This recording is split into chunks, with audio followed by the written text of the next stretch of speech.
do vosso diletíssimo Filho, nosso Senhor Jesus Cristo, em expiação dos nossos pecados e os do mundo inteiro. Meus irmãos, você que está em casa pode desligar seu celular, o pessoal daqui também vai guardando seu celular. Hoje a liturgia quer perguntar a cada um de nós, como anda a nossa fé? Nós saímos de um tempo onde nós, por 40 dias, exercitamos muito a nossa fé. Nós rezamos mais, nós fizemos penitência, nós somos caridosos, nós fizemos via sacra. A gente precisa agradecer muito ao Frei Gilson, que nos ajudou nessas madrugadas, num período de oração, de reflexão. E todo esse período, nós nos robustecemos na fé. Amém, minha gente? A pergunta, então, que a liturgia quer fazer a gente é: e agora? Como é que anda? Porque parece que a Páscoa, com o seu entusiasmo, nos leva a continuar, só que num nível mais elevado. Só que muitas vezes as pessoas que não conseguem chegar nesse nível mais elevado, elas acabam retrocedendo na fé. Pois bem, hoje a Bíblia identifica um desses que fizeram essa experiência: Tomé, aquele que duvidou, aquele que não acreditou, aquele que faltou à missa e que encheu o coração dele de realidades outras que acabaram ofuscando a visão da fé. Para você que está em casa, para você que está aqui hoje, é importante que a gente tenha conosco uma atitude de verdade e perceber o seguinte: como vai a minha fé? O que nós oramos na oração da coleta foi que Deus nos concedesse a graça de que a nossa fé fosse reavivada a tal ponto de perceber o nosso batismo, em que água nós fomos mergulhados, e a fé que nós vivemos. Ou seja, a oração de coleta é que a gente reavive a nossa fé. E para isso, o Evangelho apresenta que Jesus ofereceu, Jesus trouxe 3 presentes para reavivar a fé dos discípulos. A Bíblia diz que eles estavam assustados, com medo, estavam trancados num quartinho, e Jesus atravessa aquela porta e oferece 3 dons. O primeiro é a paz. Número 1, Jesus dá a paz. E eu quero dizer para você uma coisa que eu acho maravilhoso. O Catecismo da Igreja Católica diz que paz é a tranquilidade de uma obra boa, de uma obra realizada. A paz é a tranquilidade daquilo que você conseguiu fazer bem feito. Eu queria que talvez você pudesse deixar passar toda a pregação e você não esquecesse essa frase. A paz, ela é a tranquilidade de uma obra que foi realizada por você. Então isso significa que todas as vezes que a gente não tem paz, é porque a gente não tem essa tranquilidade daquilo que foi feito, seja interiormente ou seja exteriormente.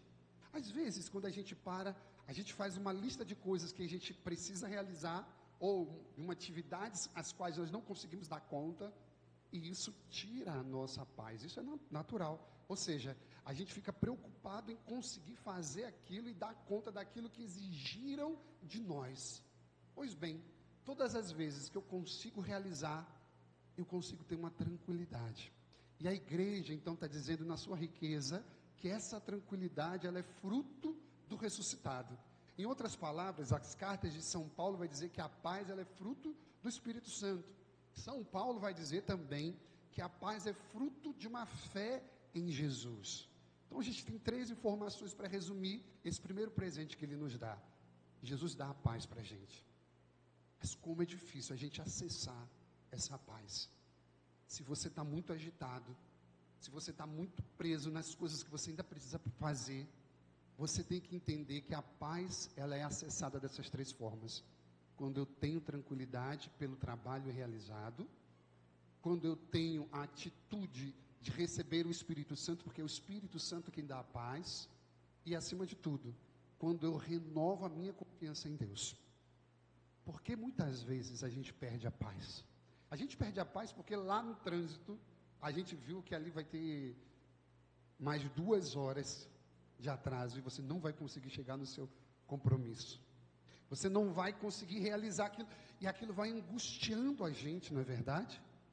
Pois bem, a paz que Jesus dá, como diz a palavra, não é a mesma do mundo, mas é uma paz que não passa.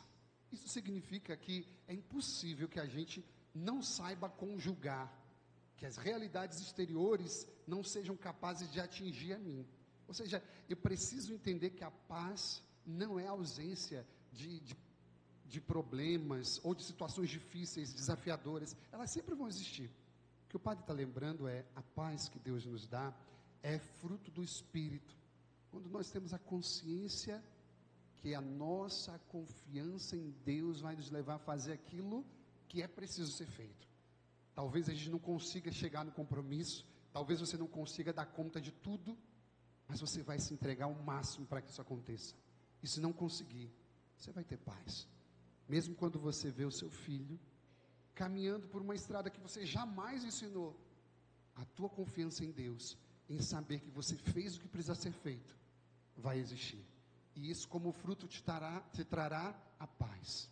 Esse é o primeiro fruto que Jesus oferece.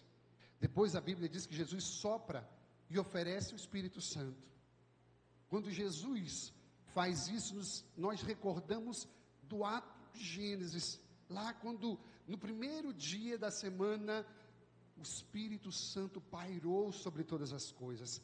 Pois bem, Jesus faz isso de uma forma proposital. Não é algo simbólico, mas é algo de uma forma espantosa, para lembrar o que? Olhe para o Padre, como que aqueles discípulos tinham visto ressurreição.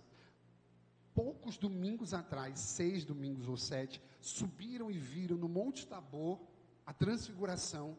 Eles viram espantosamente a multiplicação dos pães, e como eles vão para lá e ficam trancados com medo. Em outras palavras, Jesus percebeu que é como se eles estivessem diante do cemitério de ossos secos em Ezequiel 37. E o que acontece em Ezequiel? Deus diz para o profeta: sopra e ora para que esses ossos secos tornem-se a viver. E aí o que o profeta diz? Senhor, mas isso aqui é só um cemitério de ossos. E Deus realiza no meio daquele cemitério de ossos um milagre, e aqueles homens começam a reviver. Sabe o que Jesus está fazendo? Jesus está vendo diante de si ali a fé daqueles homens que estava abatida. E Jesus sopra dizendo o seguinte: é o Espírito Santo que tem o poder de recomeçar, de refazer todas as coisas. Por isso que ele traz esse gesto de Gênesis para dizer: lá tudo foi criado do nada. E aqui, pela ação do Espírito Santo, quando vocês experimentarem na sua própria vida, nos seus relacionamentos, qualquer experiência onde você já não tem a mínima esperança, é somente pelo Espírito Santo que tudo pode se tornar vivo e novo. E por último, depois que Jesus dá a paz, depois que Jesus dá o Espírito Santo, Jesus envia em missão. E aqui é um privilégio para a gente poder falar sobre isso. É um privilégio, sabe por quê, queridos? Porque a missão hoje em dia, ela é realizada de uma forma muito serena, comprometida. Mas olhe para o Padre, as missões que são aquelas mais eficazes, são fruto de uma intimidade profunda com Deus. A missão que dá certo não é aquela que chama atenção ou que viraliza nas redes sociais, mas a missão que dá certo é aquela que, como diz São João Paulo II, é fruto de um propedêutico de joelhos. São João Paulo II diz: se não houver uma oração que abarque todo o princípio, nada vai dar certo. Pode até parecer bonito, mas não vai dar fruto. Jesus está lembrando que nós somos privilegiados. E aí o Padre, por que o Padre está falando da qualidade da missão? Porque, querido, a sua vida é uma vida missionária. Onde que nós somos os maiores dos missionários? Lá no nosso trabalho e lá dentro de casa. Com aqueles que nos conhecem, com aqueles que estão diariamente conosco. Você sabe que você pode surpreender uma pessoa e evangelizar ela muito, muito sendo correto? Hoje, no mundo em que vivemos, parece estranho, parece que o mundo está de cabeça para baixo, mas a verdade é que você hoje ser honesto é uma coisa estranha para o mundo. Infelizmente, essa é a verdade.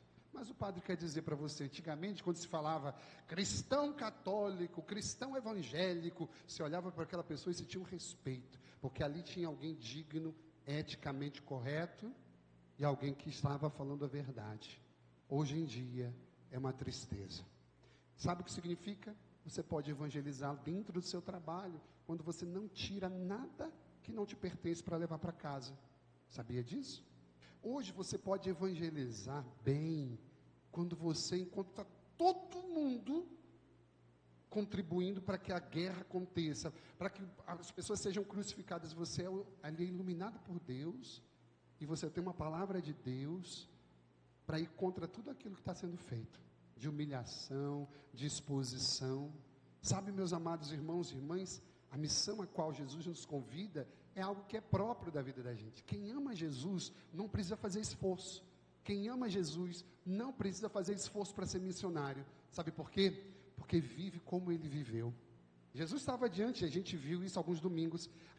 Aquela mulher ia ser apedrejada. E Jesus simplesmente foi sinal de Deus.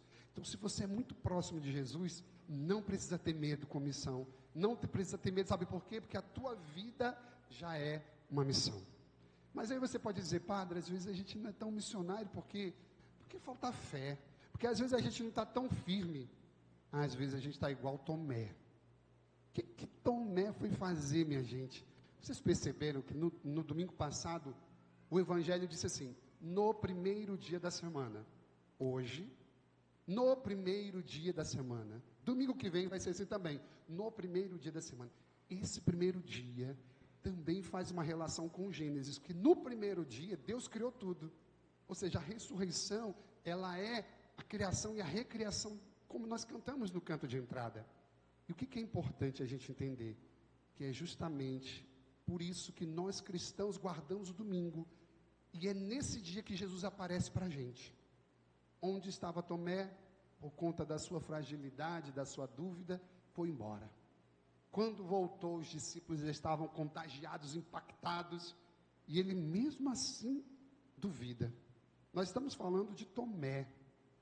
Eu quero dizer, a dificuldade de Tomé em acreditar não é um obstáculo, mas é uma oportunidade para uma fé ainda mais profunda. Sabe o que outras palavras que o padre quer dizer? Que nós somos humanos, que você pode sim ter um momento de fraqueza, mas o que é comum é que quem ama Jesus se levanta e permanece de pé. Amém, minha gente? Em outras palavras, o que o padre quer dizer é que a gente não pode ficar a vida inteira dizendo, Senhor, eu creio, mas aumenta a minha fé. Em algum momento você precisa assumir de verdade a sua fé e dizer, não, eu quero fazer a coisa certa. Não, eu quero me sacrificar por amor a Deus. Isso significa que a gente tem que correr um risco muito grande. Para fazer isso tudo, a gente tem que desagradar o mundo. E aí a gente tem que dar prioridade às coisas de Deus. Por exemplo, a Santa Missa é um momento de maior comunhão com Deus. Você pode rezar a liturgia das horas. Você pode fazer parte de grupos de reflexão, de adoração. Mas a Santa Missa é o momento mais alto, mais importante. É claro que a gente reserva o domingo para se consagrar ao Senhor e a gente participa da missa, mas sem a missa a gente perde a conexão. As coisas começam a acontecer, a gente se irrita, tudo acontece. Sem a Santa Missa é difícil. E eu quero terminar contando uma história para você. Olhe para o padre. Tinha um senhorzinho muito piedoso, e ele tinha 30 anos, que foi batizado, e durante 30 anos ele nunca faltou à missa. E um certo dia o grupo queria se reunir, os seus amigos, e disse, não, vamos nos reunir cedo, no domingo bem cedo. Ele disse, olha, nós só podemos nos reunir a partir das 8h30. A partir das 8h30, por quê? Porque eu não posso faltar à missa. E aí foi motivo de algazarra, os amigos brincaram, zoaram. Quando foi 8h30, aquele senhorzinho chegou no encontro.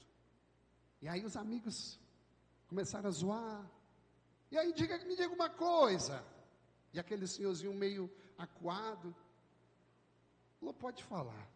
E aí o amigo zoando perguntou, me diga, já que você é carola de missa, me diga o que o padre falou no domingo passado. E aquele senhorzinho já não estava com a memória muito boa, ficou sem jeito. Ele ficou sem graça e disse assim, eu não lembro. Aí todo mundo está vendo, aí ó, olha o carola, não sabe o que o padre falou no domingo passado. Aí ele disse, mas eu queria fazer uma pergunta. Aquele senhor levantou a mão, todo mundo silenciou, e aquele senhorzinho disse assim, me diga uma coisa, o que a tua esposa fez para você comer no domingo passado? E aquele outro senhor que estava zoando, não lembrou. Aquele senhorzinho piedoso, que por 30 anos nunca tinha faltado à missa dominical, ele disse, eu vou te falar. Você não lembra que tua esposa preparou para ti no domingo retrasado, nem do domingo passado. Mas aquele alimento foi importante para você ficar de pé, para criar força para o teu corpo. Sem aquele alimento do domingo retrasado que você não lembra, você não estaria de pé. A mesma coisa é a Santa Missa. Eu não lembro do que o padre me disse no domingo passado, mas eu sei que aquele alimento revigorou a minha fé. Aquele alimento trouxe ânimo para a minha alma e me colocou de pé na caminhada. Sabe, meus amados irmãos e irmãs, hoje Deus nos trouxe aqui porque Ele quer nos dar paz, o Espírito Santo, e quer nos enviar em missão. Amém, minha gente? E Ele nos trouxe aqui para alimentar o nosso espírito. Você pode não lembrar do que o padre disse, mas eu quero dizer uma coisa, o Espírito Santo trouxe vida para a sua vida, o Espírito Santo alimentou o teu espírito, alimentou a tua alma, e ai de nós se não tivermos esse alimento, ai de nós se não seremos como aqueles discípulos acuados e trancados no quarto, ai de nós se não tivermos o alimento espiritual da Sagrada Eucaristia, da Palavra Santa, porque seremos como aquele cemitério de ossos secos. Eu abençoo o seu coração, para que você saia daqui hoje, sabendo da importância e amando ainda mais a Santa Missa. Eu não quero ser como Tomé, porque quando a gente oferece para a nossa vida a dúvida, a gente atrai muita coisa ruim, atrai a indiferença, atrai o isolamento, mas quando a gente age em fé, a gente entende que a gente está atraindo as bênçãos de Deus. Você vai sair daqui hoje cheio do Espírito Santo. Você, minha irmã, você, meu irmão que está em casa, ao acabar essa transmissão, você vai dizer, o Espírito Santo me encheu. É claro que presencialmente você recebe muito, muito, muito mais. Então eu estou abençoando você que está enfermo, enferma, ouvindo essa palavra e dizendo para você, Deus é o nosso sustento. Toda a falta de paz que a gente carrega é muitas vezes a falta da unidade que a gente tem com Deus. E se a paz é a tranquilidade da obra realizada, permita que o Espírito Santo faça essa obra e comece você a fazer a sua parte. Que Deus nos abençoe. Em nome do Pai, do Filho e do Espírito Santo. Creio em Deus Pai,